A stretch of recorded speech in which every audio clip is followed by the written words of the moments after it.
Hello and welcome to Examings. Examings की इस video में आपका स्वागत है। नाबार्ड डेवलपमेंट असिस्टेंस या नाबार्ड डीए का नोटिफिकेशन आ चुका है और अब ये जानना बहुत जरूरी है कि वो क्या काम करना होगा जिससे आप जीरो टू हीरो बन सकें और सिलेक्शन ले सकें। क्योंकि एट द एंड आपका गोल क्या है, क्या चाहते क्या हो? सिलेक्शन। कैसे? कोई नहीं पूछेगा, हर कोई सिर्फ सिलेक्शन हुआ कि नहीं हुआ ये पूछेगा। और ये प्रॉब्लम हर एक स्टूडेंट फेस करता है, चाहे वो कितनी भी तैयारी कर चुका हो। तो आखिरी 30 डेज में आपको क्या करना है इस वीडियो में हम बात करेंगे। तो आगे बढ़ते हैं। देखो, 30 डेज के प्लान में कुछ चीजें आपको करनी ही करनी पड़ेंगी। उन चीजों को बहुत स्पेसिफिकली ध्यान रखना होगा। आपको क्वांट के लिए 3 घंटे रोज निकालने हैं। आपको रीजनिंग के लिए 2.5 आवर्स निकालने पड़ेंगे। English 1.5 hours. मैं कहूंगा एग्री और बैंकिंग के लिए आप 60 मिनट्स अभी से देना शुरू कर दो, और मॉक और रिवीजन के लिए 1.5 आवर्स। यहाँ पे आप थोड़ा टाइम चाहो तो कम भी कर सकते हो, इसको 45 मिनट भी कर सकते हो अगर आपको लगता है कि इसमें से आपका कोई सेक्शन पर्टिकुलरली वीक है। लेट्स से अगर इंग्लिश वीक है तो आप 15 मिनट आधा घंटा उसमें और ज्यादा दे दो। अभी आपको उस फेलियर के टैग से निकलना है और सेलेक्ट होना है। ठीक है। और सिलेक्शन के लिए सबसे इंपॉर्टेंट है आपका डेडिकेशन। आप भी जानते हो कि आप ये फॉर्म भर रहे हो तो आपके अंदर वो जज्बा है, बट अब उसको निकालना कैसे है, पेपर क्वालिफाई कैसे करना है, वो आपके अगले 30 दिन डिसाइड करेंगे। बहुत टफ होने वाला है, बहुत चीजें करनी होंगी, बट डेडिकेशन सबसे पहले आना चाहिए। और एक चीज जान जाओ कि जो लोग सेलेक्ट होंगे ना, वो कोई एक्स्ट्रा ऑर्डिनरी काम करके नहीं आएंगे, वो सिंपल काम डेली करके आएंगे। Consistency is the key. Consistent रहोगे, जीत जाओगे। तो प्लीज प्लीज थोड़ा फोकस करो और पढ़ाई पे ध्यान दो। इन बेसिक चीजों को जो मैं तुमको बेसिकली बता रहा हूँ, आप इसको करना शुरू कर दो, देखो अपने आप आपका रिजल्ट चेंज होने लगेगा।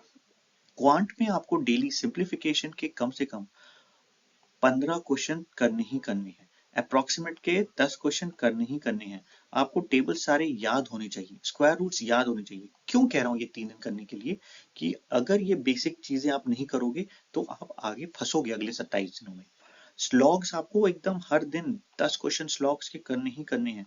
इनइक्वालिटी के 10 क्वेश्चन करने ही करने हैं। तभी आप उस फाइट में खड़े हो पाओगे। देखो, रीडिंग कॉम्प्रिहेंशन मैं देखता हूँ इंग्लिश से सबसे ज्यादा बच्चे कम नंबर लाते हैं, और उनका ये रीजन होता है, मुझे इंग्लिश नहीं समझ में आती, मुझसे इंग्लिश नहीं होती। बेटा प्रैक्टिस करो, प्रैक्टिस इज द की। क्यों नहीं होगा? मैं कहता हूं नहीं आता, चलो नहीं हो रहा मेरा से क्वेश्चन, मैं 5 क्वेश्चन टीचर से देख के सॉल्यूशन के साथ सॉल्व कर सकता हूँ। मैं आंख बंद करके, गधा बन के, बेवकूफ बन के, बेसिक बंदा बन के, किसी भी तरीके से अगले 30 दिन तक रोज देख देख के करूंगा। और जब आप 31st डे पे जब पेपर देने बैठोगे ना, तो आप कहोगे अरे यार इस तरह का चीज मैंने किया था। ये जो मैंने 200 क्वेश्चन किए हैं उसमें से ये 4 क्वेश्चन 5 में से फंस गए। क्योंकि कॉम्प्रिहेंशन में वही सारी चीजें होती हैं जिनको ध्यान देना होगा। एरर डिटेक्शन, अगर आप हर दिन 10 एरर डिटेक्शन कर ले गए और अगले 3 दिन 30 दिन में आपने 300 एरर डिटेक्शन कर लिए, तो एग्जाम में कोई ऐसा एरर डिटेक्शन नहीं आएगा जो आपसे नहीं क्रैक होगा। करोगे तब ना। और जीए तो भाई सिंपल है, करंट अफेयर्स डेली पढ़नी है, डेली पढ़नी है, 6 महीने की डेली पढ़ना। एक एक महीना 2-2 दिन के लिए डिवाइड करो और उसको उस हिसाब से कंप्लीट करते हुए आगे बढ़ना शुरू करो। डे 4th और लेके 6 मतलब अगले अगले 3 दिन में आपको नंबर सीरीज पे करना है क्वाड्रेटिक इक्वेशंस। क्वाड्रेटिक इक्वेशन बहुत कम टाइम लेगा, लेकिन अगर आप रोज करोगे, देखो कुछ चीजें आपको फिक्स रोज करनी है, आपको सिंप्लीफिकेशन रोज करनी है, डीआई रोज करनी है, लेकिन कुछ चीजें आपको फोकस करके करनी है। नंबर सीरीज में आपको प्रैक्टिस करनी है। क्वाड्रेटिक इक्वेशंस अगर आपको नहीं आता है तो आपको फोकस करनी है। ब्लड रिलेशन मेरे को लगता है अगर आपने 2 दिन दे दिया ब्लड रिलेशन को 2-2 घंटे, तो ब्लड रिलेशन में कोई दिक्कत रह नहीं जानी चाहिए। उसके बाद फिर आपके ऊपर प्रैक्टिस के ऊपर है। Direction, order and ranking. एक और जो मैं सजेशन दूंगा कि डेली शॉर्ट टेस्ट आते हैं, 10-10 क्वेश्चन के शॉर्ट टेस्ट होते हैं हर सब्जेक्ट के, वो देना शुरू कर दो। उसमें कोई टफ चीज नहीं है कि उसके लिए टाइम नहीं निकल सकती। वो डेली 1, 2, 5 जो भी हो सकता है उसके बाद we will do it. And another thing is कि जो English you have to do, इसमें cloze test and parajumbles you have to do every day. ठीक है। तो क्लोज टेस्ट अभी मैंने आपको रीडिंग कॉम्प्रिहेंशन बताया था, now I am telling you that you have to do para jumble and cloze test every day. अब जीए में देखो, एग्रीकल्चर के लिए आपको क्रॉप्स, एमएसपी, बैंकिंग अवेयरनेस अगले 3 दिन तक पढ़ो। बेसिक पढ़ोगे हो जाएगा, क्योंकि क्या है, जीए के लिए आपके पास टाइम है, मेंस के लिए। बट प्री के लिए नहीं है। तो यहाँ पे आप थोड़ा थोड़ा भी पढ़ोगे तो काम आपका चल जाएगा। डे 7 to 10 पे आपको फोकस करना है percentage, ratio and average. Percentage एक बहुत क्रिटिकल रोल प्ले करता है क्योंकि डीआई के जो क्वेश्चन होते हैं वो परसेंटेज, रेशियो और एवरेज होते हैं। मेरा सजेशन होगा कि आप सीधे डीआई ही उठा लो बेसिक फॉर्मूला पढ़ने के बाद। अगर देखो बेसिक फॉर्मूला पढ़ना है तो फिर अभी आप बहुत पीछे हो, बट अगर बेसिक फॉर्मूला नहीं पढ़ना है, क्वेश्चन लगाना है, तो डीआई के क्वेश्चन सीधे उठाओ, परसेंटेज के 5 क्वेश्चन उठाओ, एक डीआई उठाओ जिसमें रेशियो प्रोपोर्शन के क्वेश्चन हो, तो ऐसे उठाओगे तो हो जाएगा। रीजनिंग अब ये लोग पूछेंगे कैसे उठाओ, भाई फ्री में यूट्यूब पड़ा हुआ है, यूट्यूब पे जाओ, गूगल यूट्यूब पे टाइप करो डीआई परसेंटेज क्वेश्चन, मिल जाएगा, 500 600 क्वेश्चन मिल जाएंगे, लगाना तो शुरू करो। Sitting arrangements linear and circular करना है। इंग्लिश में देखो वोकैब एक दिन में नहीं होगी, लेकिन आरसी प्रैक्टिस आपको करनी पड़ेगी। वोकैब के लिए धीरे धीरे कुछ बेसिक चीजें, रूल्स पढ़ना शुरू करो। देखो आज 2 रूल्स पढ़ोगे तुमको हो सकता है नहीं याद हो जाए, लेकिन जब तुम रोज रोज रूल्स पढ़ोगे तो तुमको चीजें याद होने लगेंगी धीरे धीरे। 30 दिन बाद, 30 दिन में चीजें बदल सकती हैं बहुत ज्यादा। सेक्शनल मॉक टेस्ट आप देते रहो, एटलीस्ट जितने ज्यादा दे सको उतने अच्छे हैं। 11 to 15 डेज में आपको time work and speed time discuss करना है। ये भी एक बहुत क्रूशियल इंपॉर्टेंट सब्जेक्ट है क्योंकि यहाँ से आपको सिंगल क्वेश्चंस भी मिलते हैं, साथ ही साथ डीआई के क्वेश्चंस भी यहाँ से देखने को मिल जाते हैं। पजल्स, मेरा सजेशन है कि पजल्स आप 5 के क्वेश्चंस, मतलब एक पजल में 5 क्वेश्चन होते हैं, तो ऐसे 2 से 3 पजल करिए ताकि 5 से 10 क्वेश्चंस पजल वाले आप सॉल्व करना शुरू करो।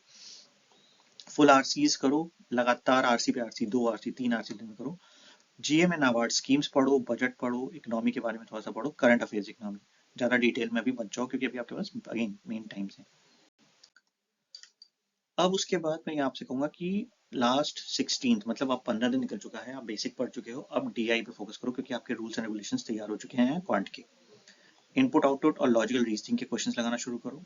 इंग्लिश में एसे एंड लेटर बेसिक्स पे करो। एसे कैसे करने हैं, क्यों करने हैं, क्योंकि आपको थोड़ा सा वहां पे हेल्प करेगा, आपको पढ़ने की हैबिट देगा, तेजी से आप पढ़ सकते हो।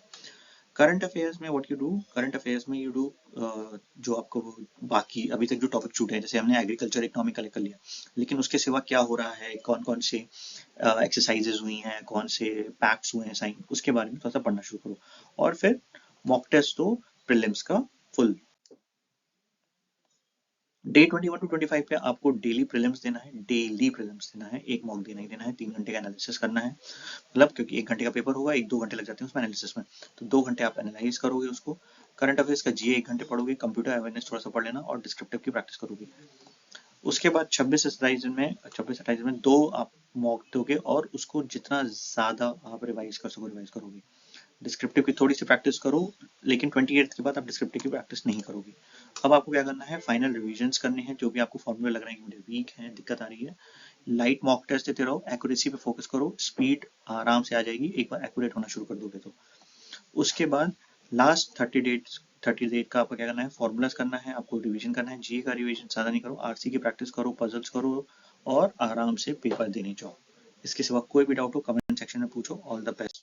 भाई देखो एक चीज और मैं कहूंगा, अपना एक टारगेट स्कोर बना लो आज से ही कि 80-85 रखना है। क्यों, देखो देखो 75 पे कट ऑफ जा रही है, तो प्री में अगर 75 आप ले आते हो या 76 भी ले आते हो और कट ऑफ क्लियर कर लेते हो तो ठीक है, अच्छी बात है, लेकिन आपको मेंस में भी अपने आप को ताकत रखना है, तो तैयारी उस लेवल की होनी चाहिए। तो अपना टारगेट थोड़ा सा ऊपर का लेके चलो, और वो आसान है, इंग्लिश से रीजनिंग से कौन से मिला के करोगे तो हो जाएगा। मेंस में आपको जीए में 40 रखना है, मेंस का टारगेट हम बाद में बात करेंगे, अभी 150 के लिए समझ लो रफली, बट अभी आपका ये फोकस होना चाहिए। इसके सिवा कोई भी डाउट हो तो कमेंट सेक्शन में पूछ सकते हो। All the best.